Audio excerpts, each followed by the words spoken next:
Bonjour.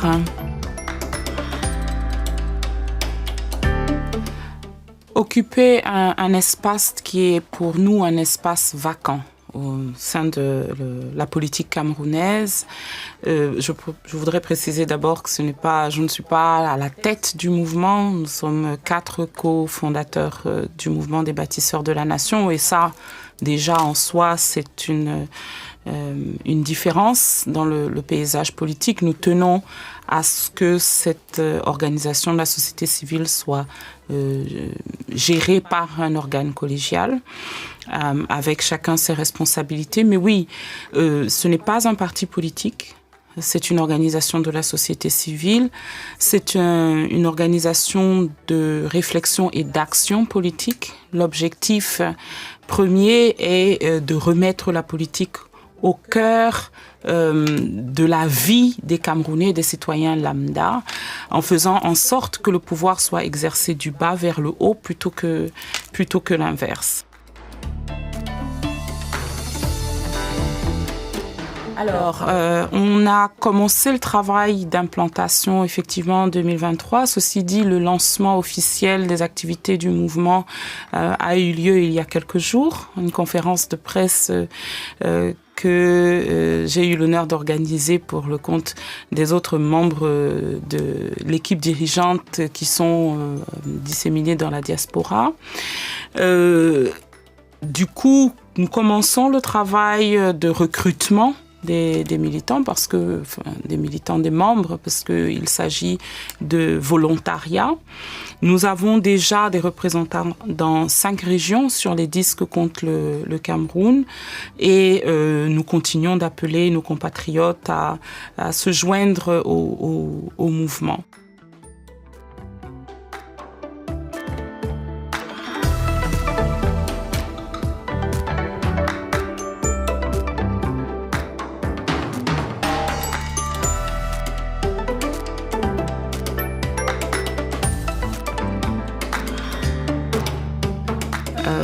Deux choses. Premièrement, il montre bien que les Camerounais lambda, comme je disais tout à l'heure, sont désireux de prendre une part plus importante dans le débat politique, dans la décision politique et notamment la décision sur qui sont les leaders.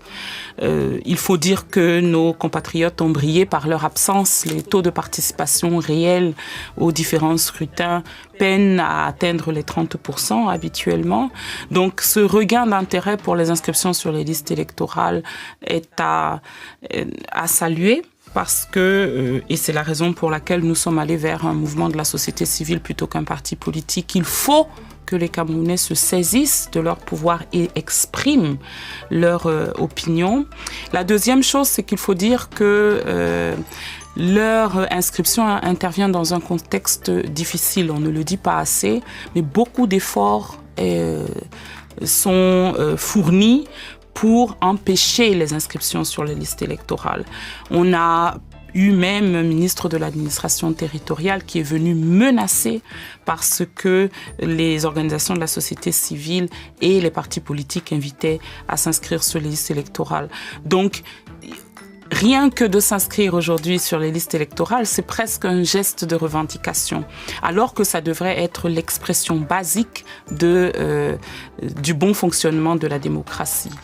Pour nous, c'est un message que les citoyens camerounais nous envoient, qui est de dire qu'ils veulent exprimer leur voix, qu'ils veulent prendre une part plus active dans la définition de l'avenir de cette nation.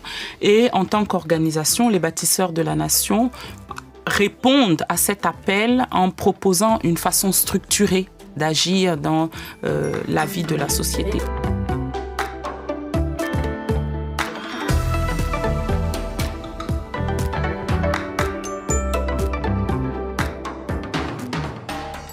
Le projet phare sur lequel nous avons décidé de lancer nos activités, sur lequel les bâtisseurs de la nation travaillent aujourd'hui, c'est le projet qu'on appelle DISO.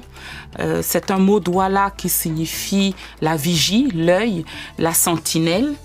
Et Il consiste à déployer les membres des bâtisseurs de la nation à travers le pays à l'occasion du prochain scrutin pour observer non seulement le processus électoral, mais aussi le décompte des voix et offrir aux Camerounais et au monde entier, dès le lendemain du scrutin, les vrais résultats de ce scrutin. On parle de la présidentielle de 2025, bien entendu.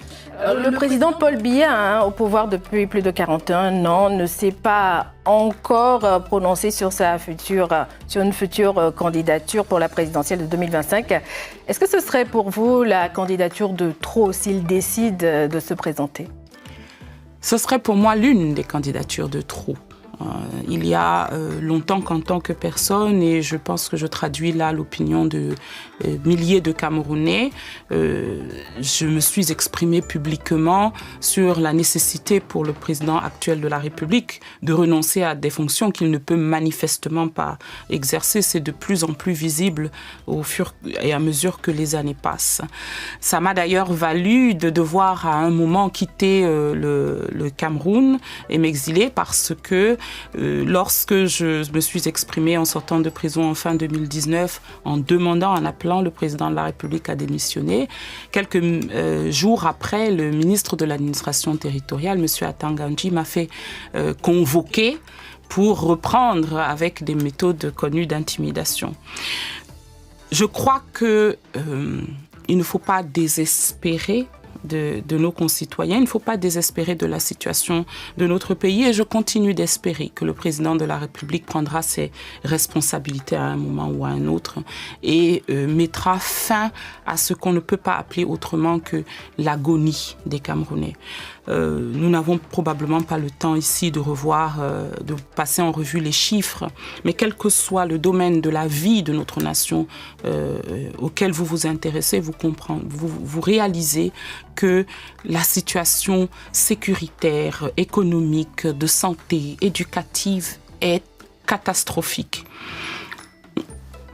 Le chef de l'État en est le premier responsable. Nous sommes dans un État non seulement autoritaire, mais hyper centralisé. Donc, il doit prendre l'entière responsabilité de cette situation. Mais aujourd'hui, il peut faire quelque chose pour nous, effectivement. Et c'est, si ce n'est démissionner, à tout le moins ne pas se représenter aux prochaines élections.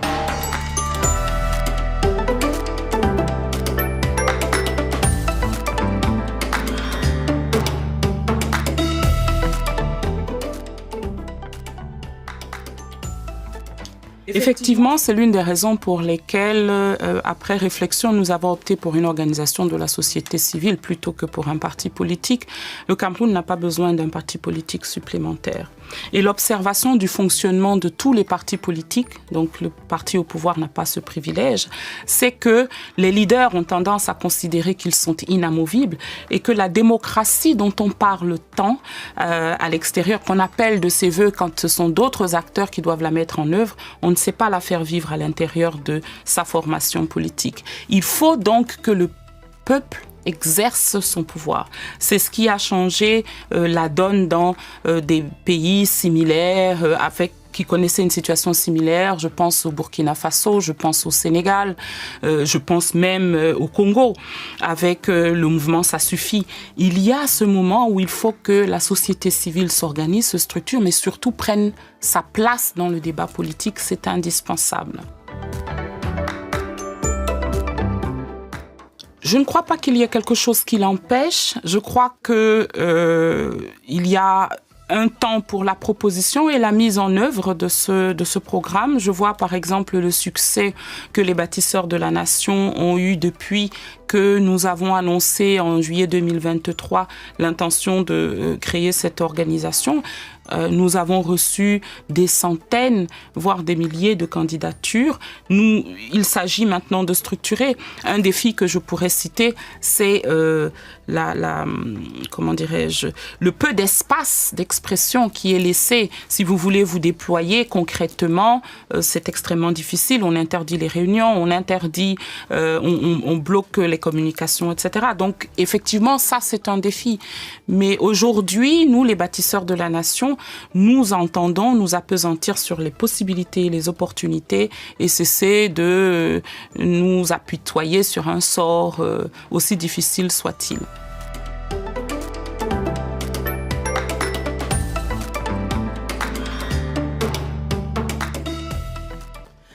Alors, je pense qu'aujourd'hui, nous sommes toujours d'accord, nous l'avons toujours été, le président actuel du Mouvement pour la Renaissance du Cameroun et moi-même, sur le fait que ce pays doit changer et que chacun de nous a un rôle à jouer là où il est pour le changer, que nous ne partagions pas la même vision est normal, c'est même ce qui fait une démocratie saine. Je considère qu'aujourd'hui, ce qui est important, c'est vraiment ce que nous pouvons faire pour notre pays. Et je crois qu'une fois que ce sera fait, que le Cameroun aura changé, eh bien, il changera pour tout le monde, même ceux qui ne sont pas d'accord avec nous aujourd'hui. Merci à vous.